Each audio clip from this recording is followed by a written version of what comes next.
హల్లెలూయా! దేవుని పరిశుద్ధ నామమునకు స్తోత్రం కలుగును గాక.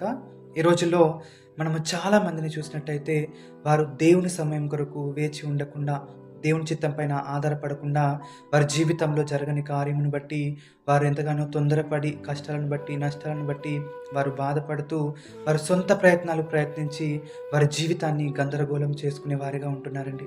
మనం పరిశుద్ధ గ్రంథంలో కూడా చూసినట్టయితే అబ్రహాముకు దేవుడు వాగ్దానం ఇచ్చాడు. నీ సంతానము ఆకాశపు నక్షత్రం వలను, సముద్రపు ఇసుకరేణి వలను నేను విస్తరింపజేస్తాను అని చెప్పి. కానీ శారా గారు మాత్రము తన జీవితంలో నేను వృద్ధాప్యంలో ఉన్నానని చెప్పి, నేను స్త్రీ ధర్మమును కోల్పోయానని చెప్పి, నేను గర్భవతి కాలేనని చెప్పి, తాను సొంత నిర్ణయాలు తీసుకొని హాగర్‌ను అబ్రహాంకు భార్యగా ఉన్నట్లిచ్చి, తన దాసి దృష్టిలో ఆమె నీచురాలుగా అవ్వడమే కాకుండా తన జీవితాన్ని గందరగోళం చేసుకుంది. ఈరోజు మీ జీవితంలో దేవుడిచ్చిన వాగ్దానం నెరవేరకపోవడాన్ని బట్టి, ఆలస్యం అవ్వడాన్ని బట్టి మీరు కూడా మీ సొంత ప్రయత్నాలు చేసి మీ జీవితాన్ని గందరగోళం చేసుకునే వారిగా ఉంటున్నారేమో.